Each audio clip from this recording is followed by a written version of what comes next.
Okay, and we're going to pull up the screen. No, am I doing the right one? Yeah, I think this is correct. Okay, you're looking at you're looking at the Shema, right? In Hebrew, it's the. Sorry, I was muted. Yes. Oh yeah, okay. All right. Yeah, it's so frustrating because I've got the Hebrew here and I've got the English down here, but that's okay. We'll go back and forth. So okay, so this is great. So the oh, now what do I do with my notes? Okay. So this a lot of interesting stuff about the Shema and the surrounding blessings, and a lot of the material that we're going to look at today has been taught by a tremendous liturgist of our day, Dr. Reuven Kilman, who's was a teacher of mine at Brandeis, and then he was a teacher of my daughter when she was at Brandeis. So he's been around for a while, and he is a tremendous scholar, and also some other information from other sources.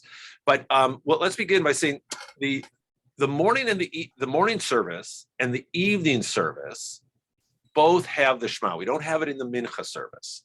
So it's in the morning and the evening service.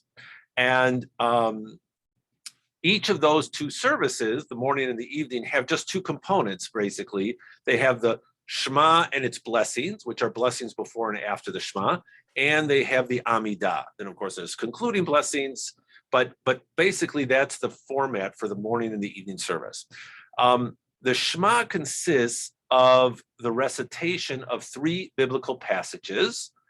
Here, well, let's go to the English page so we can see. First one comes from Deuteronomy chapter 6. It includes the Shema and the V'ahavta. That's paragraph 1. Deuteronomy chapter 11, that's paragraph 2. And Numbers 15, which is paragraph number 3. Now, immediately as we notice that they are not in order. They don't go in order. We'll get to that in a moment. Now, the reason why we say the Shema morning and evening and not at the Mincha service, it's not like the Amidah where we say it 3 times a day. It's because it's due to a very literal reading of the paragraph, of the first paragraph itself, where it says, recite them at home and away, night and day. And so the rabbis will sometimes interpret things, even for halakha, in this very kind of hyper-literal approach. Oh, hey, Mike, a hyper-literal approach. So even though if we were just reading the text, recite them at home and away, night and day, basically what it's telling us is you should teach the words of the Torah, or the words of this paragraph, meaning the belief in God. This should be just on your all day long. You should be thinking about this wherever you are, home and away, which means wherever, night and day, which means all 24 hours of the day, of a day. But the rabbis interpret it very literally and say, okay, night and day, well, that we're going to recite it at night in the night service or in the evening and in the daytime. Literally, it's when you rise up, when you, literally, it's v'shoch becha uvkumecha, when you lie down and when you rise up. Okay, so that's why we're reciting it 2 times a day. And the Shema is introduced, the Shema itself, these 3 paragraphs are introduced with several blessings that we recite in the morning and the evening. And it's succeeded, it is followed by a paragraph, well, 1 paragraph in the morning, 2 paragraphs at night, 2 blessings. And we'll get to those in subsequent weeks.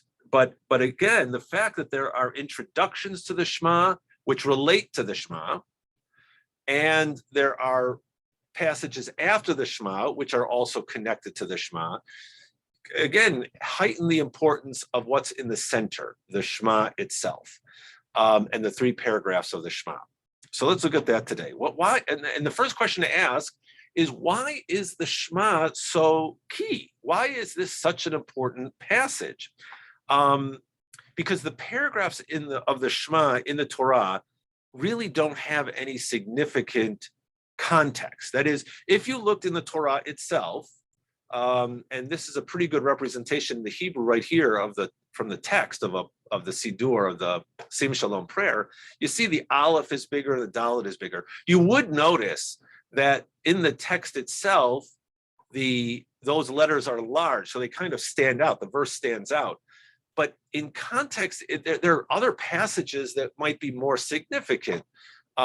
Creation of the world, 10 Commandments, any number of passages that insist that Israel be faithful to the covenant. Why this 6-word verse? So to answer this, we note that the 3 paragraphs, I want to point out again, the 3 paragraphs are not chronological. You did the first 2 seem to be. You got Deuteronomy 6, then Deuteronomy 11, but then the 3rd paragraph is from Bamidbar, Numbers. So they're not in a chronological order, which means they must be in some what we would call an ideational order. That is, it's to express a series of ideas, and they're in this order because the ideas follow one another. So that's what we're going to do. We're going to look at today the Shema and the V'ahavta. Next week, we'll look at the second 2 paragraphs. So to begin, we want to, the Mishnah in Brachot explains that the first paragraph, it tries to explain so already in the Mishnah, they're trying to determine, and they must have already had these 3 paragraphs in part of their daily worship experience. And we know that from the Mishnah in Tamid, where we have kind of a proto service that they used to do in the temple, according to the rabbis. And the Shema was part of it. And it's the 3 paragraphs of the Shema. So what were the 3 paragraphs according to the Mishnah? Why in this non-chronological order? So according to Brachot, the Mishnah in Brachot, it says that the first paragraph proclaims the sovereignty of God, what we call Ol Malchut Shamayim, literally the yoke of the kingdom of heaven. The second paragraph explains the duty to observe the commandments and obey the commandments. That's called Ol Malchut. No, Ol Malchut Mitzvot. That the is it Ol Malchut Mitzvot? I think it's Ol Mitzvot. Maybe it is Malchut Mitzvot. Okay, that it's the observance of the commandments. So first, you have to accept God, and it makes sense that that's why it's in the singular, because each person has to have that personal relationship with God. And then paragraph 2, you can't really tell from the English here, but let's see if I go to the Hebrew. It's in the plural. Im shemo tishmeu, that's plural. You shall observe. You is in the plural to observe my mitzvot. So the mitzvot are a communal responsibility. So first one has to accept God, then we go to the mitzvot. The 3rd paragraph is one mitzvah example, the mitzvah of the tzitzit, which the paragraph tells us is a reminder of all the other, you will be reminded of all the mitzvot of Adonai and fulfill them. So it's a mnemonic device. So paragraph 2 is all the mitzvot, and then number 3 says, and here is this one mnemonic device. When you look at it, you're going to remember to do all the mitzvot. So it's remembering the mitzvot and studying them. Okay. So that's according to the Mishnah.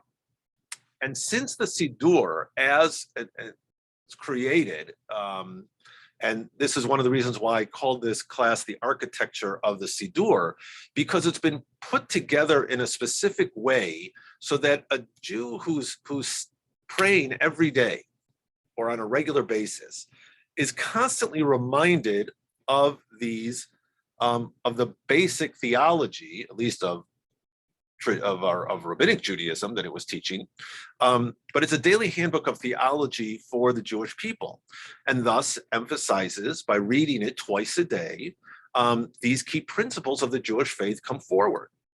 And we're reminded of them, just as the third paragraph tells us, looking at the tzitzit, by studying them every day, reciting them every day, we're reminded of these key principles. Now, besides a clear statement of monotheism, what's the significance of these 6 words? Why is this so crucial?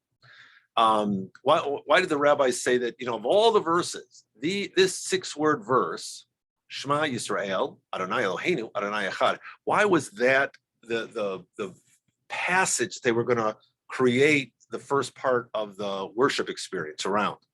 So Dr. Reuven Kimmelman points out that we need 2 pieces of information to understand this. And the first one is that according to the Mishnah in Tamid, I mentioned it a moment ago, there's this proto-service of what the Jews, during the temple times, what was the daily service like in the temple?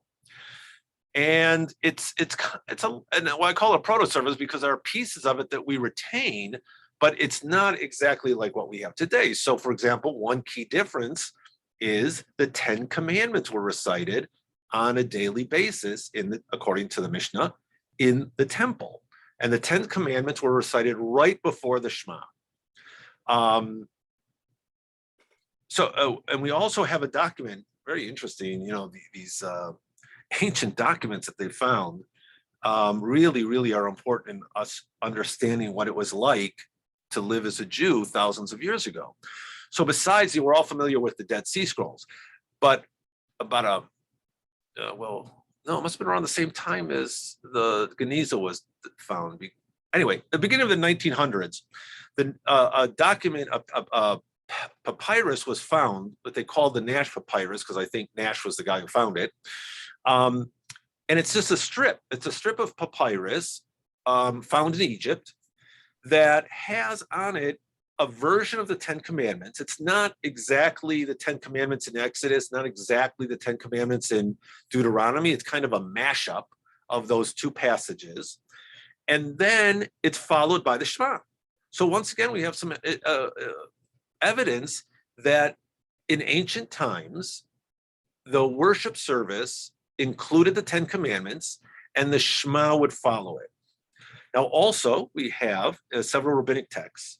The liturgical recitation of the Shema is referred to. And it's referred to, like, for example, in Megillah, which we're studying right now with Talmud, chapter 4, it talks about passages in which you need a minyan. And one of the passages is, it says, for what you need a minyan is porsin et hashma. Now, what does porsin et hashma mean? Pores means to split something. So there's a lot of different interpretations, especially trying to make sense of the fact that today you don't need a minyan to say the Shema. So what are we talking about when it says porsin et hashma? What does it mean to split the Shema?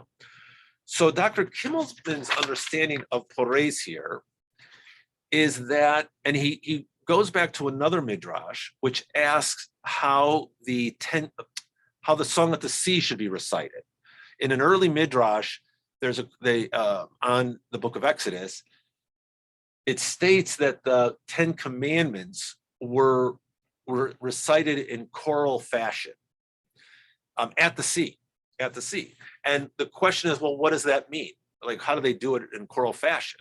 Because I think, if I remember the midrash correctly, it was a sign of prophecy, because Moses would say a line and the community would say another line, and there was no practicing. So it must have been, divine revelation as to what the Song of the Sea should be. Well, Rabbi Nehemiah, so we're different. How was it recited chorally? Was it one verse followed by the second verse? Was it one verse and then Moses said one verse and the people repeated it? Well, Rabbi Nehemiah states that at the Song of the Sea, it should be recited just as the Shema is recited in choral fashion. Okay, what's that mean? So most likely that meant that the leader would recite the first part of the verse, and then the congregation would recite the second half of the verse. So with the Shema, it would be like the leader would say Shema Yisrael, and congregation would say Adonai Eloheinu Adonai Echad. And that's how it was understood that it was recited, that the Song of the Sea was also recited chorally. But that seems to be what, at least according to Rabbi Kimmelman, Pores et Shema, splitting the Shema means, right? Because there are other interpretations. Splitting the Shema means, I think it was breaking it up. You'd have the first two blessings, and then you have the Shema itself. So, and that's what Pores et Shema meant. That it was talking about the whole passage, but for Rabbi Kimmelman, no, this must be the way it was done. It was originally recited chorally, and the first part of the verse was recited by the leader, the second half by the people. Are you able to hear me? Yeah, we can hear you. Oh, well, I would think you'd need to be by the sea to recite it in choral fashion. Oh my God. Well, I guess that maybe that was the first time they did say it. You're right, they did say it in choral fashion. Okay, truly in choral fashion. Okay. Kriyat means what? Kriya means the recitation, reading. It's like, like the modern word lekore, lekro is to read. Like a Baal, the Torah reader is a Baal Kriya. Uh-huh. So Kriya means to read. So literally the recitation of the Shema. Okay. So where was I? Okay. So the Shema, therefore, is called the congregation. In this case, if he's correct that this was recited in this way, the Shema therefore becomes a way of calling the congregation to declare fealty to the one universal God, right? Hear, O Israel, the leader says, and then everybody says out loud together, Adonai Eloheinu Adonai Echad.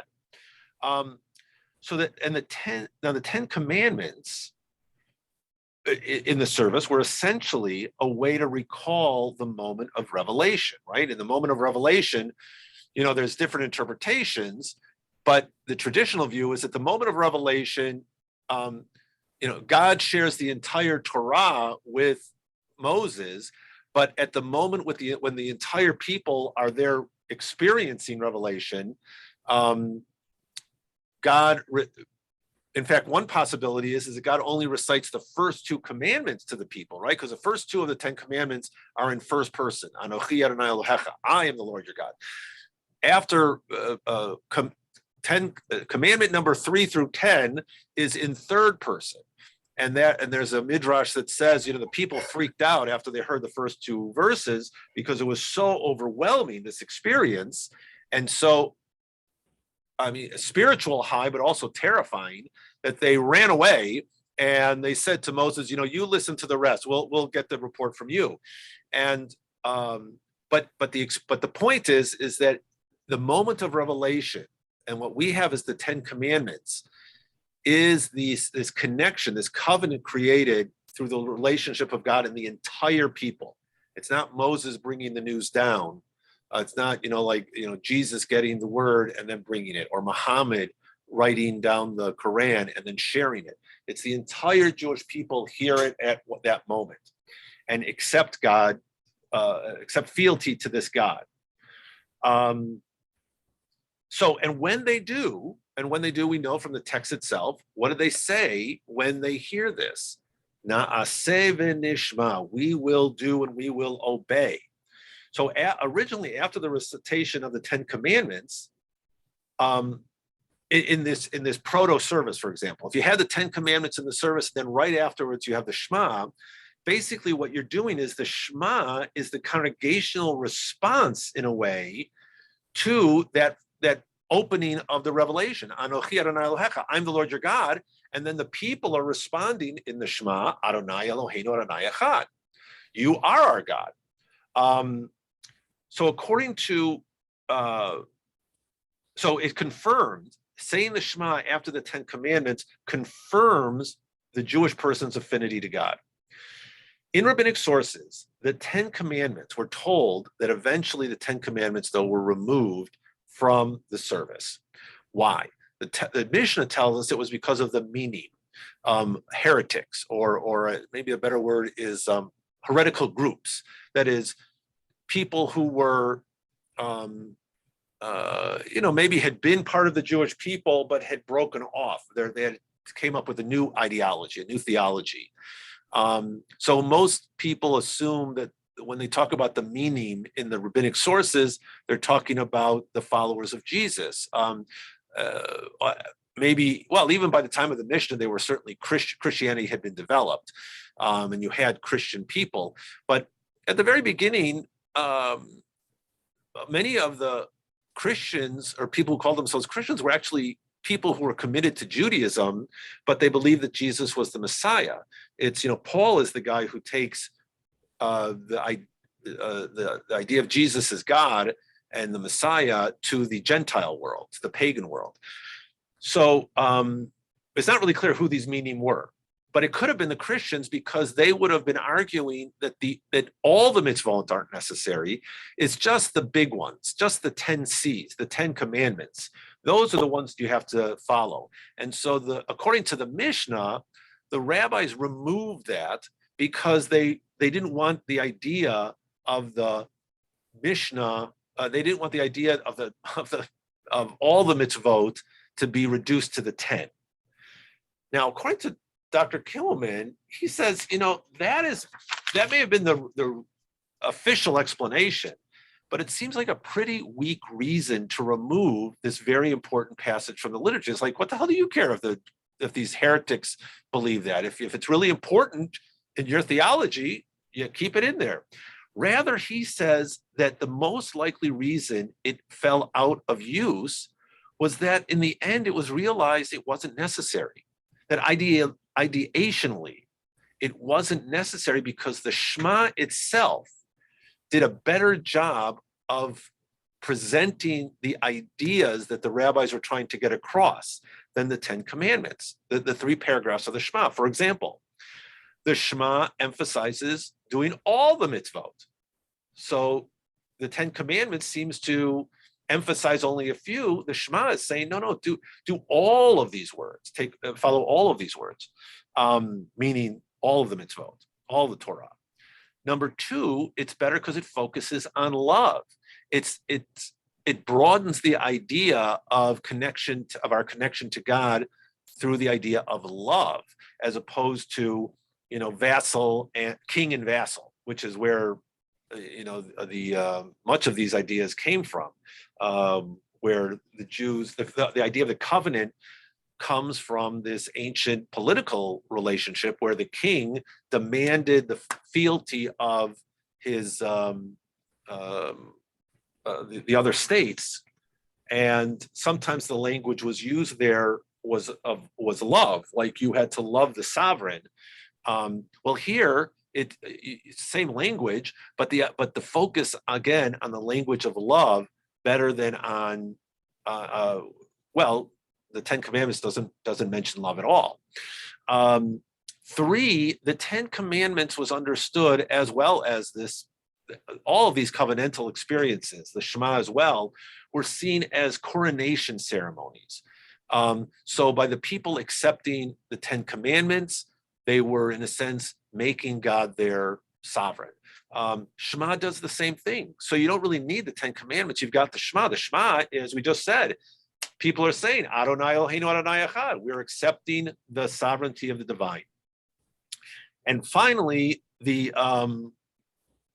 10 Commandments states, you shall have no other gods before me. Well, we understand that because we believe there's only one God. That is just a way of saying that really the other gods don't count. But in a world of paganism, to say there are no other gods before me just means that, God is the most powerful of the gods. Here we have a statement that says, Adonai Eloheinu Adonai Echad. There's only one God. So the Shema is simply a better representation of what the rabbis are trying to impart in their theology. So there's no need, according to Rabbi Kimmelman, there's no need for the 10 Commandments anymore. It would have been more controversial to have them in there. So once again, the Shema becomes a significant and important, it gains in importance because you don't have the 10 commandments, and it's an improvement over the 10 commandments because of the message. And you also have this idea of what's what I'm looking for, of let's say affirmation of this core belief by stating Adonai Eloheinu Adonai Echad in just a few words. You've really encompassed this important theological idea that rabbinic Judaism, and before that, biblical Judaism or Second Temple Judaism was emphasizing. Now, what you notice, though, of course, we all know that after we say the Shema, we say a verse which is not in the 10 Commandments. Let's see, did I go backwards? I went the wrong direction. We say a verse here, and it says silently, Baruch Shem Kivod Malchuto Le'olam Va'ed. Now, one possibility is the reason why we say it silently is because it's not part of the V'yah. I mean, in the Torah, right? It's the Shema Yisrael Adonai Eloheinu Adonai Echad, and then it goes right into V'yahavta et Adonai Elohecha. So why are you're putting a verse in here that's not part of the Torah verses, and maybe that's why we're saying it silently. The question is, why are we saying it? So notice that it has 6 words in it, similar to the Shema, and some of the words are similar, but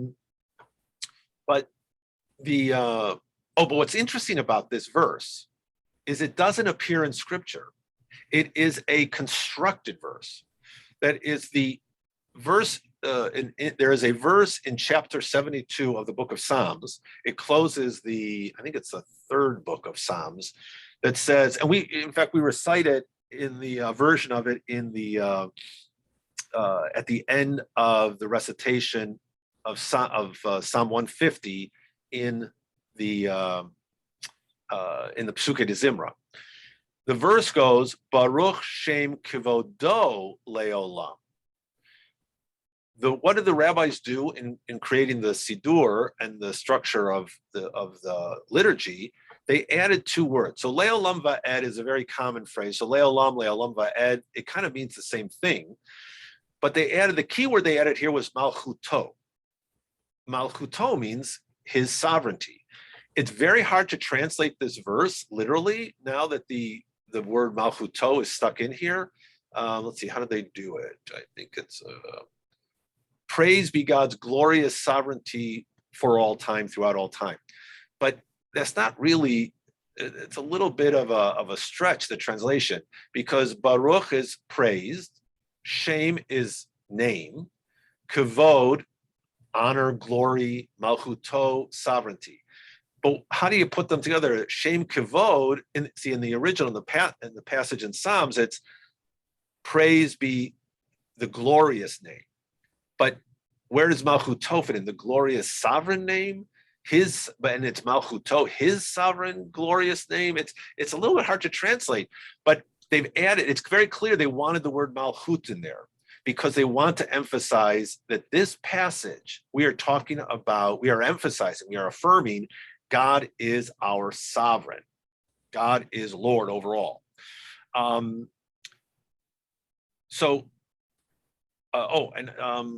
Another thing to know, where we do find this phrase in the Mishnah, Baruch Shem Kvod Malchuto Le'olam Va'ed. Where do we find it? We find it in a passage in Yoma, talking about the Yom Kippur experience. And we do this today in the Machzor. It's in the Machzor when we read the priestly, the temple service, the Avodah. The priest goes into the temple on Yom Kippur. It's the one time of the year where he pronounces God's name completely. And when the people hear that name, they recite, according to the Mishnah, Baruch Shem Kivod Malchuto Le'olam Va'ed. So they had this construction already at the time of the temple, according to the rabbis. And again, what were they doing? They were affirming God's sovereignty when they heard God's name. By doing that, it's as if we are acting out this moment, we've already talked about, we're acting out the moment of revelation with the 10, because it takes the place of the 10 commandments.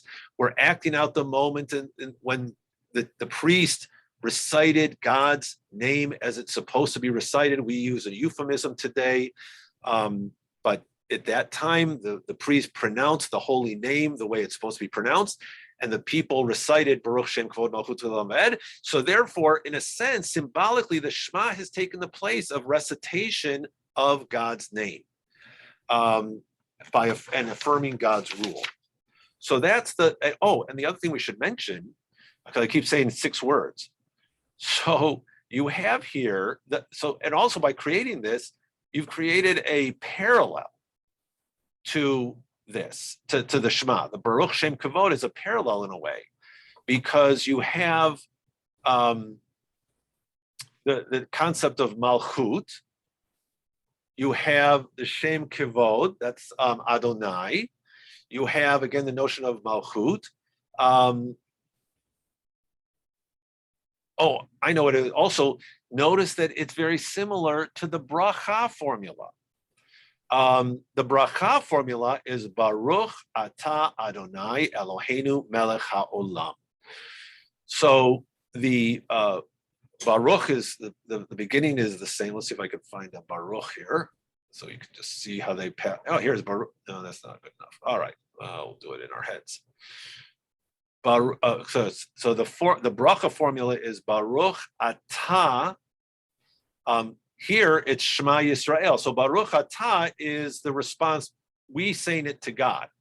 We're saying, praised are you. Here it's as if God was saying Shema Yisrael. Hear Israel. Then you've got Baruch Atah Adonai Eloheinu.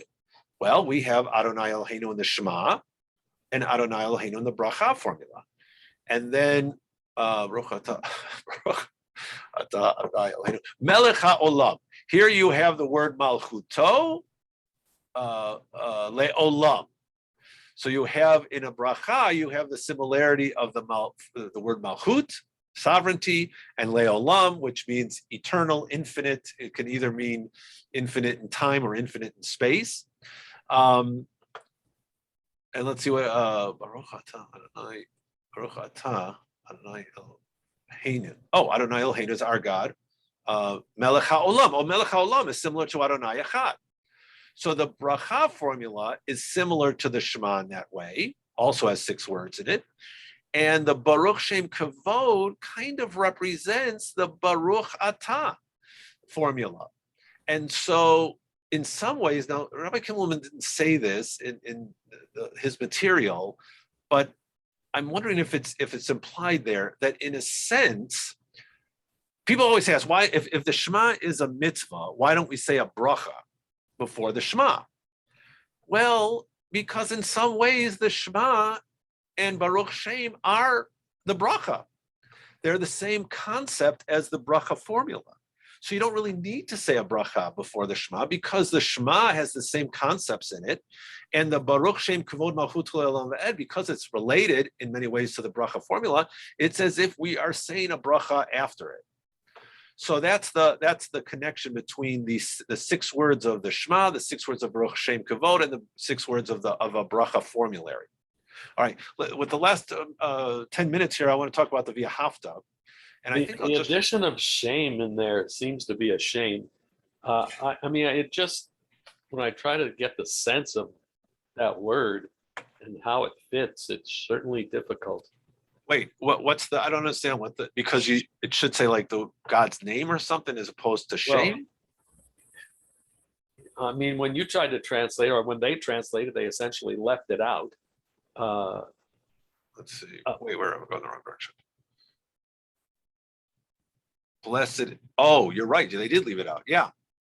Right. See, because it's very hard to get all those words in there. So they've chosen to use Kavod Malchuto, and they left, right, they left out the word shame. Well, no, because they put God, right? So instead of Baruch Shem, praise, they translate as Baruch, praise be God. So they've included God's name as if it's God's is the toe at the end of Malchuto.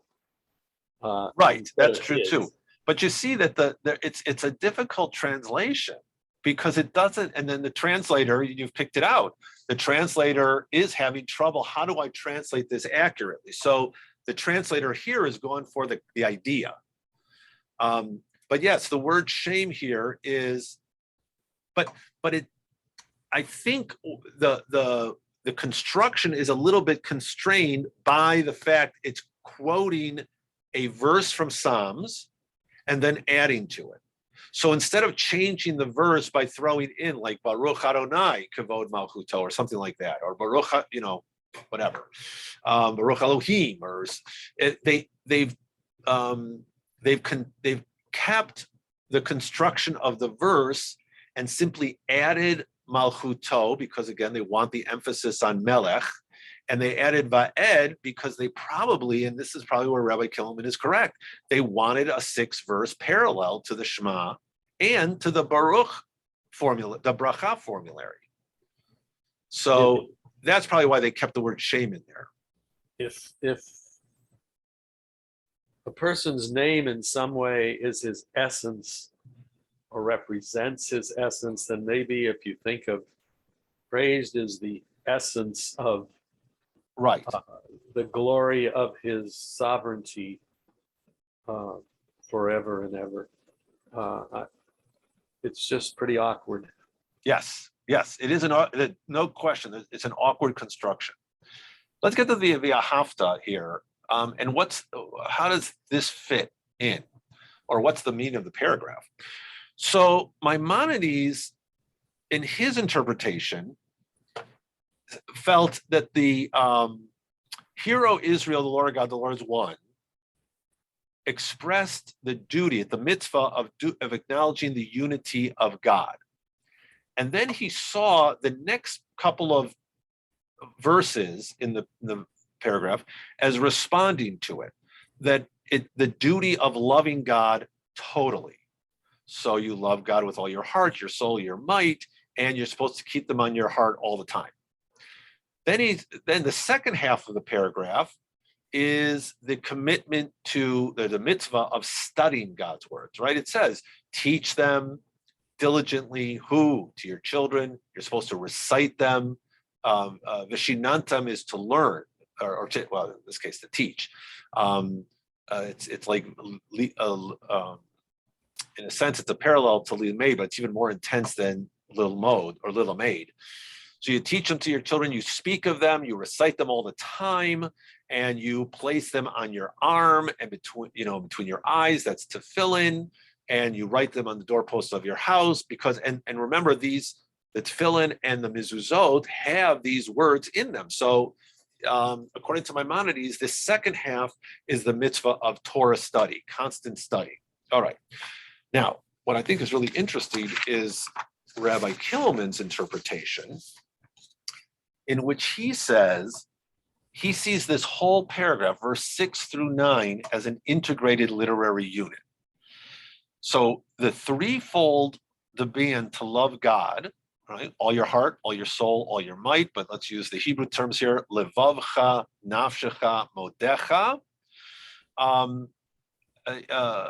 This is an elaboration of how God is to be loved.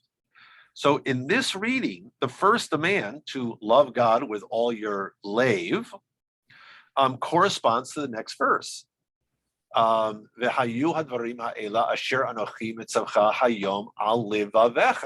word should be on your heart.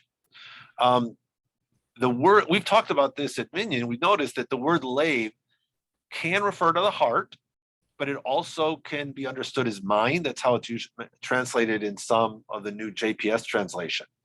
So, because it was believed that the faculty of thought and attention was in the heart. So, with all your lave or your lavav, it has a range of meanings from totally mindful of God's teachings to taking them wholeheartedly, unreservedly. So, by using a single term for thought and feeling in this verse, both mind and emotion are enlisted in an all-consuming love. Okay, so that's that verse. Second verse is love God with all your nefesh. Well, it's translated here as soul, but nefesh can mean more than that. He says it refers to the next verse. Teach them diligently to your children and recite them at home and away night and day. And as well as bind them as a sign upon your hand and a reminder upon your eyes, above your eyes. The biblical nephesh, he says, can also refer to the body or to one's desires, and thus may be said to constitute the self or one's vitality. So when it says your nephesh, I just lost my place here. That embraces the total person, a personhood that is expressed through progeny and body. So, right, if you're with the idea here of your nephesh, your soul being the replication of your soul, which is your kids. So, what do you do if you love God with all your nephesh? You want to then reproduce your children as also followers of this belief, and your nephesh can be your body. So it's not so strange that we have bind them as a sign on your hand and a reminder above your eyes. The third demand, love God with all your me'odecha. Now, here they translate it as might. Sometimes it is understood as with your financial resources. And he says it relates to the last verse, inscribe them upon the doorposts of your homes and upon your gates.